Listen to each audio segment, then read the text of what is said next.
Bears football! Noontime Nagy gripes about the Desai defense. I'm bitching about how America had to suffer through the Chicago Bears in primetime and how somebody involved with the NFL who put this goddamn team in this goddamn spot should be fired immediately are exactly the type of things you're probably expecting to hear me rant and rave about in this game recap, especially if you watch the first couple of quarters of this game. And don't worry, there's still some of that in there. There certainly was some Bears football here. There certainly were plenty of noontime numbskull Nagy moments. The Desai defense, oh, they did a good one tonight. And yes, people involved with the league should be fired, but maybe for other reasons. And I know there are going to be plenty of Bears fans that want to bitch about the refs and talk about the refs and complain about the refs and say how the refs screwed the Bears. The Bears would have won tonight if it wasn't for the goddamn refs. And here's the reality. Yeah, the officiating was absolutely terrible. Newsflash, it's 2021 in the NFL. What the fuck did you expect? It doesn't make it right. I'm not defending it because it was absolutely atrocious. Justin Fields could experience multiple late hits and no flags are thrown. Jalen Johnson gets pushed off on, but since he's face guarding, and that really shouldn't be a thing anymore, he gets called for the pass interference instead of letting the hand fighting go or even calling the offensive pass interference where the clear push-off was initiated. You know, the James Daniel low block was close, but, you know, while I could point to probably shouldn't be making that block in that situation, you have to KYR. We hear Stacey King in Bulls games talk about know your personnel. You have to know your refs. And you have to know that if it's close, they're probably going to call it on your asses. So you can't be in that spot, but you still call that. That was questionable to say the least. The taunting penalty. Oh my fucking God. Like you would think if anything, if you're going to flag Cassius Marsh for taunting, how about for the fucking flying roundhouse style kick? Roadhouse. Instead, Tony Correnti's saying that he called it because he was making gestures towards the sidelines like he was taunting, even though you didn't see it, you didn't hear anything. What the fuck are you talking about? Help me understand why taunting became such an emphasis. And of course, Numbskull Nagy supported this because he's a fucking idiot.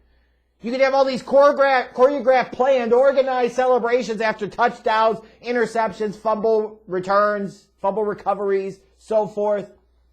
But if a guy stands and looks at the sideline and talks a little shit, that's going too far. Fucking A. So stupid. So stupid. The referee's explanation was shit. The incidental or not so incidental, depending on how you want to look at it, hip check, like you look at it without any context, that looks pretty bad. Looked like he was trying to box out Cassius Marks for a fucking rebound. Questionable and iffy. You would have sworn that the refs had the Steelers and the spread tonight, not the Bears, based off of the way they officiated. This was really bad. It was absolutely horrendous. And if you were hanging your hat on that's the only reason the Bears lost this game, you were being a fucking moron. Because the Bears also screwed themselves in multiple ways. Had plenty of moments of Bears football, especially in the first half. First drive, run, 3-yard pass short of the sticks, punt. Plenty of situations where you saw passes short of the sticks. And that's not because that's just where Justin Fields is designing or thinking about going. It's because that's where all the goddamn routes are going. That's where they're all designed to go. Because why? Because Nagy's a numbskull. And you look at it and you say, all of that shit, Justin Fields getting creamed multiple times, late hits, and as a coach, you're not going out there and fighting for your damn quarterback. If there was ever a situation for you to lose your goddamn cool and get an unsportsmanlike conduct penalty like the rest of your goddamn undisciplined team does, this tonight would have been the fucking time to do that. But of course, the corporate-ass Matt Nagy ain't gonna fucking do that because he's gonna want to understand the whys. When asked about the taunting penalty in the post-game press conference, talking about putting basically Cassius Marsh, throwing him under the bus, Instead of using the opportunity and the platform to do what any coach worth a shit would have done, especially if he wants his players to have his back. Why the fuck would the players on this team have your back in any way, shape, or form when they're already 3-6 because of your incompetent dumbass? When you sit there and throw players under the bus and, more importantly, don't back your players. You should be going off on the fucking officiating. You should be bitching about it. You should be saying that they're professionals. It's one thing to have a bad night, but it seems like it was a choreographed scheme. Make the Bears front office ownership pay for your fucking fines, or be willing to take a little financial L here for the greater goddamn good.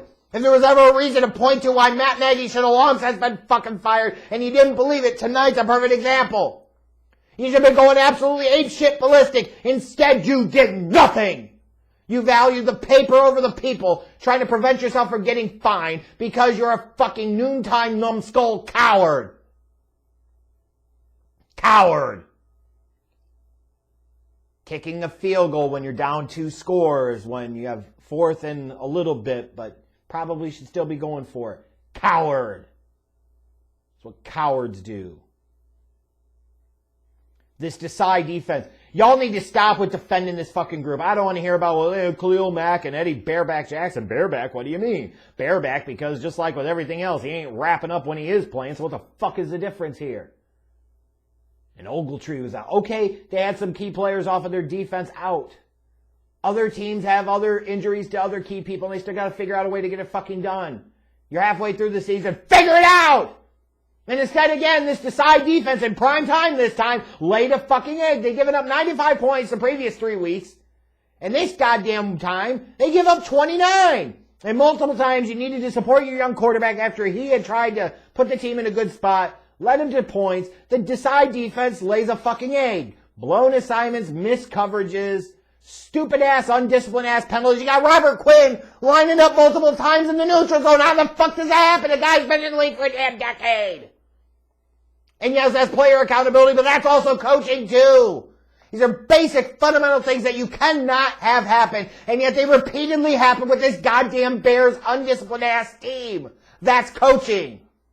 I mean, you couldn't have expected great things out of Desai. He was a safeties coach when the safeties were shit, so he skips an entire level, becomes a defensive coordinator. Because no defensive coordinator or candidate worth their weight in fucking anything would have wanted this job on this lame duck coaching staff, because everybody knew in the league what the fuck this was going to be like this year. I mean, come the fuck on. And even when you talk about numbskull Nagy at the very end of the game, you got a few seconds left, got one shot.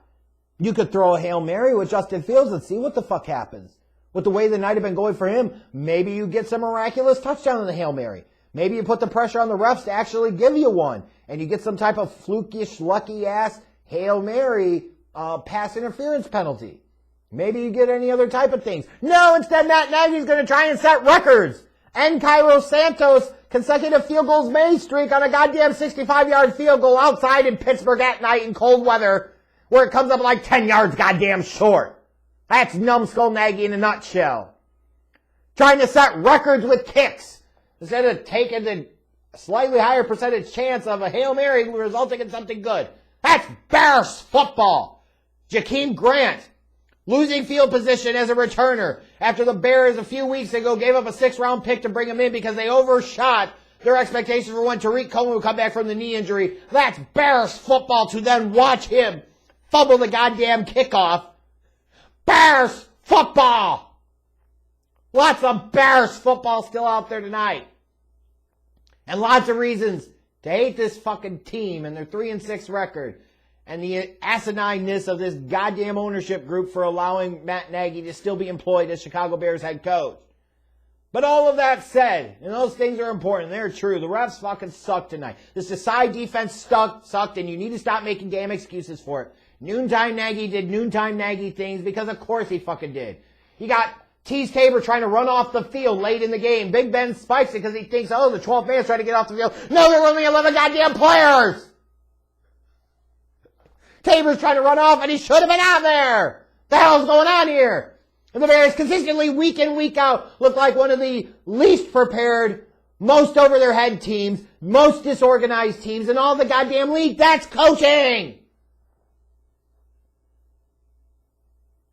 But it does hearten me to see how many Bears fans, outside of the ones that are going to do the typical Bears crybaby bullshit about the refs. What heartens me is how many of them understand what this game is about. What this game was about tonight is the Bears needed to lose, and Nagy needed to look bad, and that happened. And Justin Fields, it's all about his growth and development. You want to see him have a big game on the primetime stage, and he absolutely did. He exposed some holes in that Steelers secondary, especially with the deep ball. He was lighting them up. Like, this was easily Justin Fields' best performance of the season by a mile. And coming off of last week's good performance against the 49ers, he looked even better here. If you're pointing to the development of Justin Fields and looking for reasons to have hope and faith in the future being better for this organization, tonight's game is a perfect example of that. Like, the lights are shining brightest in prime time, and down 6 late, you lead your team down the field for a touchdown. Put your team in a position to win. That's all you can ask for. And he did that. Fuck winning this game. Winning this game would be the worst thing that could happen. Real Bears fans, and yes, I'm going to use that. Real Bears fans want this team to lose so Matt Nagy can hurry up and be shown the fucking door. So there is no doubt, there is no excuse to bring him back, and you want Justin Fields to develop. If you can't understand the number one goal of the program in 2021, the number one name in the game, is Justin Fields' growth, improvement, and development, then I don't know what the hell to tell you. So all that ranting and raving I did earlier, like, it's healthy, it's therapeutic, it's appropriate to talk about the different things involving this game. But this game got to be crazy and batshit and bananas. But man, I tell you what it did do was give me more hope than I've had at any point in time here in 2021 that Justin Fields could. We still got a long ways to go before we start breaking out the anointing oil, crowning in the asses. What it did, though, was give me more hope than I've had at any point in time that Justin Fields, maybe, just maybe, could be the long-term answer at the quarterback position for the Chicago Bears organization. You point to performances like tonight, and that gives you hope and optimism. Fuck the loss. Wins and losses are irrelevant this year. Unfortunately, I can't say lose them all, Chicago, because, of course, they don't have their first-round pick. But if you had to shout your first-round pick next year to get Justin Fields and he continues to look like this, in the end of the day, it's not going to matter. And instead what will happen is other teams like the Falcons, the Broncos, the Panthers, even the Giants, are going to start facing real serious questions about their teams passing on Justin Fields in the draft. And they should. Believe me, they absolutely should if this continues. Pittsburgh's no joke defense. They're a good unit. And Fields at times made them look like dog shit tonight. He's got to do a better job of protecting his body. Stop turning his back to the defense because that's going to get him rocked and that's legitimately going to get him hurt. I also want to say, as much as I blasted on Nagy earlier for not defending his players, and he deserves every bit of that criticism, and if you can't see that, I don't know what the hell is wrong with you. But I'm also going to say this. As many dumb dick penalties as this Bears team gets, both a valid and BS, valid and invalid, another week where these Bears offensive players, specifically the offensive linemen, don't have their young quarterbacks goddamn back! You sanctimonious pieces of shit! You have to protect and defend your young quarterback. If you don't do it now, when? You just let the Steelers do whatever the fuck they want because other teams have been able to do the same thing without any consequences. You need to put that shit on film that if you take cheap shots at our quarterback, the Bears offensive line and the Bears offense is ready to throw blows and go to fucking war! Protect your goddamn young quarterback. What's most impressive, though, about Justin Fields tonight is in the face of, I'm going to call him Noontime Nagy. I'm going to call him naked bootlegs to TJ Watt's side because that's so stupid it's got to work, right? Yeah. In the face of a defense that played like shit, in face of the referees who called the game like shit, in face of the offensive line who played like shit at key times in pass protection, in the face of the receivers that struggled for a good portion of this game to get open, in spite of all the circumstances, all the bullshit, everything else, Justin Fields had this team in position to win this game late. That's the takeaway. That's what matters. And that, in prime time nonetheless, could represent a signature moment in Justin Fields' career development and in the history of the Chicago Bears organization.